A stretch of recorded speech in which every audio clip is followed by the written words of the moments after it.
Dan is het nu tijd voor onze Deep Duik Donderdag. En vandaag hebben we het over geiten. Ja. Ja. Want er is iets raars aan de hand met geiten. Kijk, als ik denk aan geiten, dan denk ik aan geitenkaas. Hè? Ja, want geiten zijn echt onmisbaar voor luie chefkoks die een vegetarisch gerecht op de kaart moeten zetten. En voor de vegetariërs hebben we een geitenkaassalade. Oh, ik heb dit zo vaak gegeten. Hou op met die salade. Het fuckt ook gewoon met de evolutie, hè? Je hebt nu geiten die geven melk met de walnoot en de honing er al in. En bij geiten denk ik aan kinderboerderijen waar altijd wel een paar geitjes rondlopen. Wat een schatjes toch ook. En ook onze kinderen leren, geiten zijn geweldig. Ik ben eruit hoor. Mijn lievelingsdier is een geit. En daar gaat het volgende liedje over. Op de kinderboerderij hebben ze er een geitje bij. Geitje bij, geitje bij. We hebben er een geitje bij. Prachtig. Fantastische dieren dus. Maar ik las laatst ook dit. Omwonende geitenhouderijen krijgen vaker longontsteking. Wauw. En hier, meer dan de helft van de professionele geitenhouderijen zitten dicht op zorglocaties en basisscholen. En dat is natuurlijk vervelend vanwege die longontstekingen, maar ook omdat die kinderen zich zo toch helemaal niet kunnen concentreren. Dus dat is een probleem, maar ik las ook dat het aantal geiten in Nederland sinds het jaar 2000 bijna vervijfvoudigd is. We hebben de laatste jaren dus meer wolven en meer geitjes. En toch is dit geen sprookje, want mensen worden hartstikke ziek van die geiten. Wat is hier aan de hand? Nou, ik trek mijn jasje vast uit. Het is tijd voor...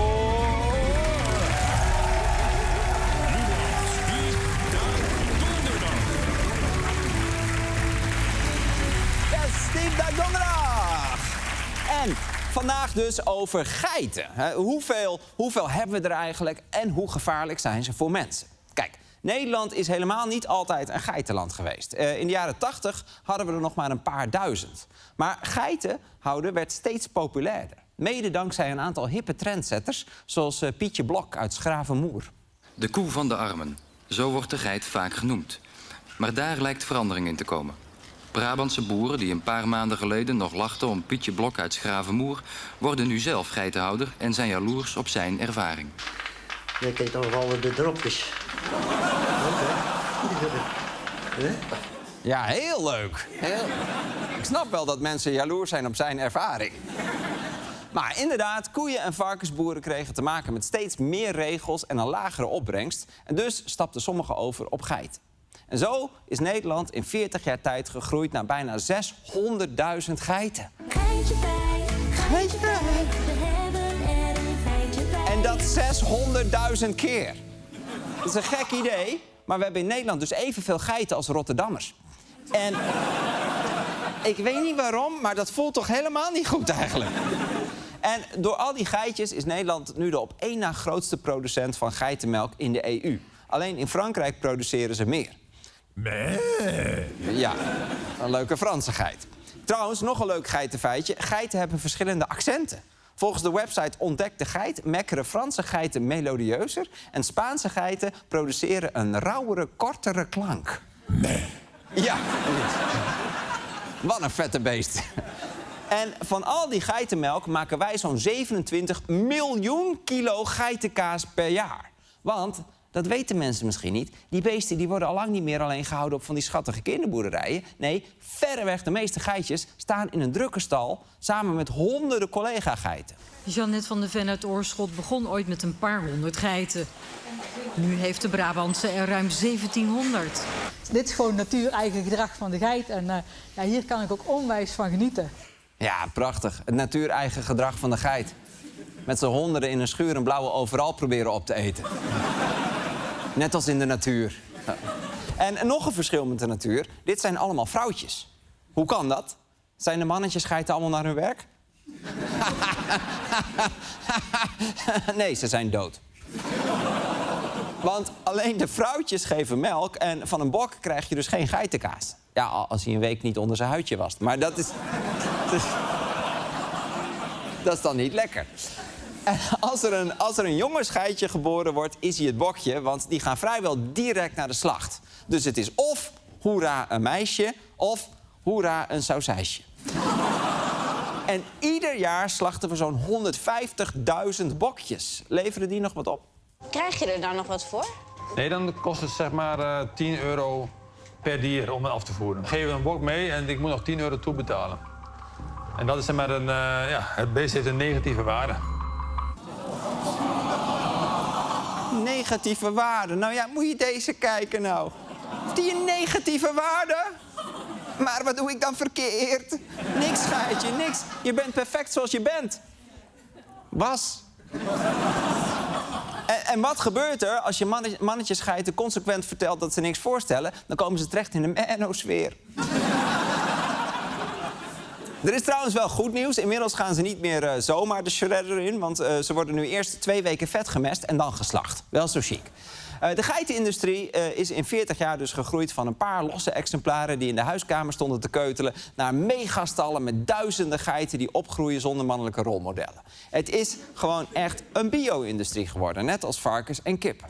Maar geiten hebben ook een heel specifiek nadeel voor mensen, want geiten zorgen nogal eens voor ziektes. En misschien weet je nog, in 2007, toen brak in Nederland de Q-koortsepidemie uit. En die werd veroorzaakt door een bacterie bij geiten en mensen werden er heel ziek van. En die uitbraak die begon, zoals de meeste epidemieën, in Brabant. Ja, toch, ja. Q-koorts, corona, snollebolletjes, allemaal daar begonnen. De Q-koorts stak vorig jaar voor het eerst op in Herpen. Onderzoek wees toen uit dat waarschijnlijk een kwart van de bevolking ermee was besmet. Ja, dat is pech. Woon je net niet in Herpes, krijg je Q-koorts. Daarna was er nog een uitbraak in Druiperdrecht. En in Gonoreu Overflakkeu. Oké, en uiteindelijk vielen in Nederland ruim 100 doden door Q-koorts. En sommige mensen die toen ziek werden, hebben daar nog steeds heel veel last van. Jezus, het enige uit 2007 waar ik nog steeds last van heb, dat is dit. Nee! Nee, stop! Hou op, alsjeblieft, dan liever Q-koorts. Oké, nou, gelukkig werd er een vaccin ontwikkeld tegen Q-koorts, dus dat komt bijna niet meer voor. Maar nu hebben we dus weer een nieuw geitenprobleem. Goedenavond, een stevige waarschuwing van de Gezondheidsraad over geitenhouderijen. Als je in de buurt van zo'n houderij woont, dan heb je een veel grotere kans om een longontsteking op te lopen. Ja, en ook echt een veel grotere kans. Als je binnen 500 meter van een geitenboerderij woont, heb je 73% meer kans op een longontsteking. Volgens de Gezondheidsraad levert dat jaarlijks ruim 800 extra longontstekingen op. Alleen maar doordat mensen in de buurt wonen van geiten. Ja, dan kun je sorry zeggen, maar mensen worden gewoon hartstikke ziek van jou. En een longontsteking, dat is echt heftig. Je kunt er zelfs dood aan gaan. En als je er niet aan doodgaat, kun je er blijvende schade aan overhouden. Als ik kijk naar mijn man bijvoorbeeld, die heeft blijvende schade opgelopen aan zijn longen door meermaals longontstekingen op te lopen. Mijn zoon heeft ook, met name toen hij wat jonger was, forse longontstekingen gehad, waar hij ook voor opgenomen moest worden in het ziekenhuis. Hij woont nu ergens anders en heeft eigenlijk nergens meer last van. Ja, hij woont nu heerlijk onder de rook van IJmuiden. Maar goed, die lieve geitjes die maken dus veel mensen ziek. En hoe dat precies werkt, dat weten we niet. Het zijn waarschijnlijk bacteriën, maar het is heel moeilijk vast te stellen welke precies. Dat is heel moeilijk om dat aan te tonen, want dan moet je eigenlijk mensen die longontsteking hebben heel diep onderzoeken in de longen, wat daaruit komt, en dan die bacterie ook op die geitenbedrijven weer terugvinden. Dat is heel erg ingewikkeld. Ja, dat snap ik. Als je een longontsteking hebt, dan wil je niet dat iemand heel diep in je longen gaat broeten. Toch? En ga je nog lekker op vakantie deze zomer? Of... Maar het verband tussen geiten en ziek worden is zo duidelijk dat de Gezondheidsraad nu met een heel ingrijpend advies komt. En dus zou volgens de Raad niemand binnen een straal van 1 kilometer moeten verblijven. Geen woningen, geen scholen, geen verzorgingshuizen. Holy shit, mensen moeten niet binnen 1 kilometer van een geitenboerderij verblijven. Die geitenboerderijen zijn dus een soort mini-Tjernobyltjes. Waar je niet in de buurt moet gaan wonen. En de Gezondheidsraad geeft niet vaak zo'n heftig advies. Eigenlijk alleen maar toen de Voice of Holland weer begon. En dus zou volgens de Raad niemand binnen een straal van 1 kilometer moeten verblijven. Geen woningen, geen scholen, geen verzorgingshuizen. Ja, het voorzorgprincipe. Heel belangrijk. Maar het wordt nog wel een opgave om uit de buurt van geiten te blijven. Want Nederland zit onder de geitenhouderij. Moet je kijken wat veel stipjes. En als binnen deze geitenstipjes niks mag, dan hou je wel echt weinig plek over voor mensen. En ik geef misschien dan wel geen melk, maar ik mag er ook zijn. Bovendien wonen er nu al veel mensen binnen die kilometer. Neem bijvoorbeeld het dorp Stroe. Dat ligt in zo'n stip. En zou dus helemaal moeten worden ontruimd. Dan ziet het centrum van Stroe er straks zo uit. Hier, kijk nou. Helemaal uitgestorven. En oké, zo ziet het centrum van Stroe er altijd uit, maar je moet er toch niet aan denken. En voor de duidelijkheid, de Gezondheidsraad zegt niet... sloop nu alle huizen in de buurt van geiten. En ze zeggen, kijk of je de uitstoot van die stallen kunt filteren. Maar omdat niet zeker is of dat gaat werken... moet je naast die stallen in elk geval geen nieuwe huizen bouwen. Dus je moet eigenlijk kiezen of geiten houden of huizen bouwen. Maar het demissionaire kabinet had nog een derde optie bedacht... namelijk eerst meer onderzoek afwachten. En dat klinkt altijd goed, hè? Alsof je heel voorzichtig en verstandig bent. Maar in dit geval is het echt krankzinnig. Want dat geiten longontstekingen veroorzaken, weten we al heel lang. 10 jaar geleden, in 2016, toen zag het RIVM voor het eerst een verband tussen longontstekingen en het wonen in de buurt van een geitenboerderij. Een verband dus. Maar zoals Toetenchamon al zei, 1 verband is geen verband. Dus toen is het RIVM het beter gaan onderzoeken. En een jaar later, in 2017, bleek inderdaad... in de buurt van een geitenboerderij komen meer longontstekingen voor. Verontrustend, maar stopte Nederland toen met... Geitje bij, geitje bij. Nee, want dat jaar kwamen er 30.000 geiten bij. Geitje bij, geitje bij. We hebben er een geitje Maar bij. door dat onderzoek dachten de provincies Noord-Brabant en Gelderland wel... ho, laten wij voor de zekerheid even rustig aandoen met die geiten... en zij voerden een geitenstop in. Dat betekende geen nieuwe geitenboerderijen... en geen uitbreidingen van bestaande stallen. En dat kwam hard aan bij sommige geitenboeren. Teus bouwt zijn stallen nu om en gaat terug naar de varkens. Ja, maar ja, wat moet ik dan? Over een paar jaar ben ik 70. Wat moet je dan? Moet ik gaan werken? Nee, sowieso niet gaan werken. Nooit gaan werken natuurlijk. Nee, dan kan je niks. Er waren dus 2 provincies met een geitenstop. In de jaren daarna volgden nog 6 andere provincies. Nou, laten we even kijken wat dat heeft gedaan met het aantal dieren. Wauw!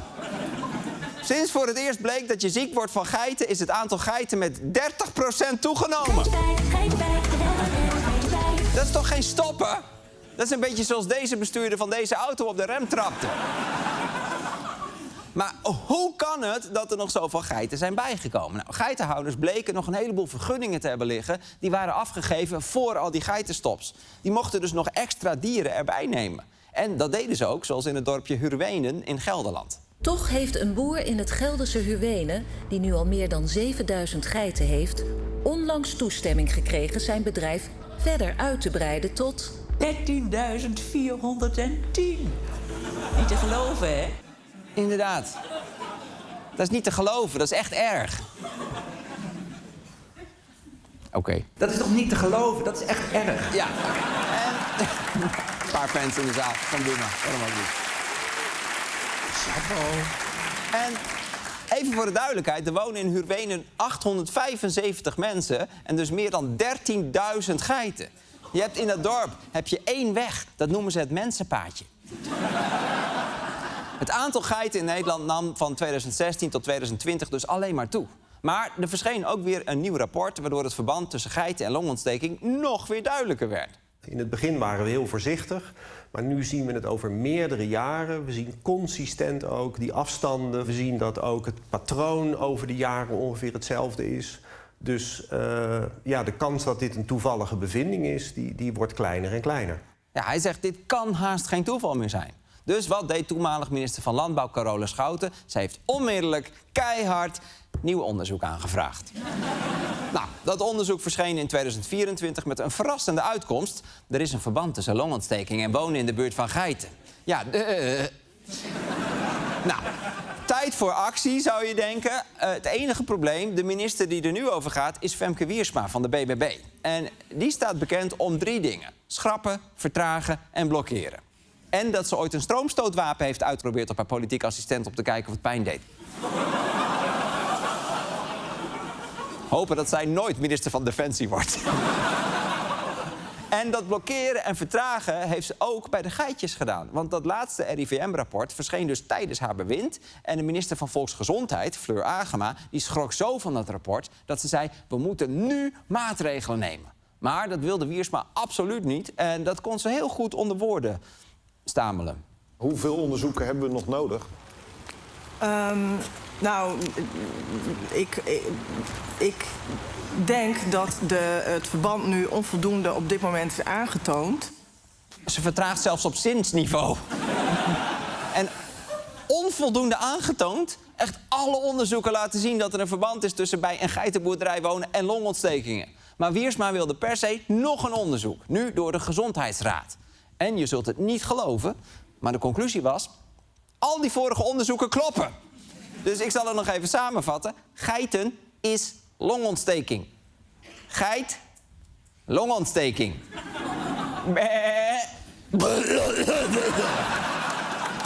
Duidelijk? Oh. En de Gezondheidsraad deed er ook nog een leuk statistiekje bij. Moet je kijken. Doordat mensen dicht bij een geitenboerderij wonen, belanden er elk jaar 19 mensen in het ziekenhuis en gaan er 8 mensen dood. 8 doden per jaar. En vorige maand zei het kabinet eindelijk: we willen geen nieuwbouw rondom geitenstallen. Kijk, soms moet je even wennen aan een rottig feit. Hè? En soms kost dat 10 jaar. En in dit geval dus zo'n 80 mensenlevens. Maar dan heb je ook wat. Tenminste, zou je denken. Maar check dit. Er gebeurt nog steeds niks, want ze stelt het besluit over de afstand uit. Minister Wiersma zegt dus dat er een verbod komt, maar ze weigert om het ook echt in de wet te zetten. Ja, ik denk op dit moment is onvoldoende duidelijk wat er tussen 500 en 1000 meter, hoe de cijfers zich daarin verhouden. Oké, dus we weten hoe schadelijk wonen binnen 500 meter van een geit is en hoe schadelijk wonen binnen 1000 meter van geiten is. Maar nu wil minister Wiersma meer onderzoek naar dat stukje ertussenin. Ja, je weet het niet. Misschien is het op exact 720 meter wel superveilig. Misschien gaat longontsteking wel zo en zit je net daar goed. Nou, dat nieuwe onderzoek is niet heel ingewikkeld. De resultaten worden deze maand verwacht. En laten we hopen dat het volgende kabinet er iets mee gaat doen. Maar in elk geval heeft Femke Wiersma het proces zo lang kunnen rekken dat ze zelf geen minister meer is tegen de tijd dat er wordt ingegrepen. Kost misschien een paar doden, maar dan hoef je in elk geval geen slecht nieuws aan de boeren te brengen. Heel slim het vuile werk door je opvolger laten doen. Dat deed ik ook altijd in mijn tijd bij de carnavalsvereniging. Net op tijd weggegaan daar. En het is dus te hopen dat het volgende kabinet wel zijn werk gaat doen. Maar dan nog. Ik wil toch ook even iets heel erg out of the box voorstellen. Moet Nederland misschien terug naar iets minder geiten? Dan kunnen we dus en meer huizen bouwen en worden minder mensen ziek. En ja, dat is vervelend voor geitenboeren, maar die hebben nou eenmaal de pech dat hun werk andere mensen ziek maakt. Als morgen blijkt dat mensen in de buurt van yogascholen ziek worden omdat je scheurbuik krijgt van een zonnegroet, dan doen wij er ook wat aan. En dan zeg je, ja, maar we hebben in Nederland toch geitenkaas nodig? Ja, maar geen 27 miljoen kilo. Het grootste gedeelte gaat namelijk naar het buitenland. Waarom zouden wij ziek moeten worden zodat buitenlandse chefkoks de lokale vegetariërs teleur kunnen stellen? Kap met zoveel geiten. Weet je wat, ik ga ook gewoon afscheid nemen ook van ze. Ja, toch? Dus geitjes, kom er allemaal maar eventjes bij. Kom er maar bij, geitjes. Ja, geitje kwijt. We willen al die geitjes kwijt. Ja, het wordt tijd om afscheid te nemen van een heleboel geitjes. Dus dag, stalgeitjes. Dag, ga er maar. Ja, dankjewel. Doei, Frans geitje. Dag. Doei, Spaans geitje. Tot ziens. Ja, dag, bokjes. Stay strong. Doei, Jeroen van der Boom. Vaarwel, Tsjernobyl geitje. En... oh, er is er nog eentje over. Nou, jij mag wel blijven. Hè? Dat is prima ook wel eigenlijk. Ach. Ja, dit is een mooie ervaring. Zo hoort het. En tot zover.